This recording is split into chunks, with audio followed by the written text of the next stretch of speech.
Hello friends, আপনাদের জন্য কিন্তু একটি নতুন অপরচুনিটি চলে এসেছে। সেটা হচ্ছে কলকাতার মিউনিসিপ্যাল সার্ভিস কমিশনের তরফ থেকে কিন্তু একটি আবেদন শুরু হয়ে গেছে, যেটা কিন্তু সম্পূর্ণ গভর্নমেন্ট জব। যার পোস্টের নাম দেখতে পাচ্ছেন, সার্ভেয়ার এবং লোয়ার ডিভিশন ক্লার্ক। এই দুটো পোস্টের জন্য কিন্তু আবেদন শুরু হয়েছে এবং এর যে স্যালারি স্কেলটি কিন্তু দেওয়া আছে 28,900 থেকে 74,500 টাকা পর্যন্ত, মানে হিউজ লেভেলের কিন্তু স্যালারি রয়েছে, বুঝতে পেরেছেন।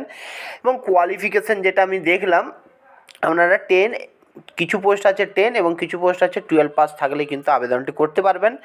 এবং আপনার এজ লিমিটটা হচ্ছে 18 থেকে 40 বছর এজ লিমিট রয়েছে। এবং যে লাস্ট ডেট হচ্ছে 17ই নভেম্বর, আবেদন করার লাস্ট ডেট 17ই নভেম্বর। এবং সম্পূর্ণ অনলাইনে কিন্তু আবেদনটি করতে পারবেন।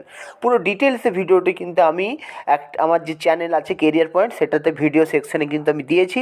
এই ভিডিওটা দেখে যদি আপনাদের জানতে ইচ্ছে করে যে কী ব্যাপার ডিটেলসে জানতে চান, তাহলে কিন্তু আমার ভিডিও লিস্টে গিয়ে কিন্তু পুরো ভিডিওগুলো দেখে নিতে পারেন পরপর করে। আশা করি সবগুলো ডিটেলসে সহজভাবে বুঝিয়েছি।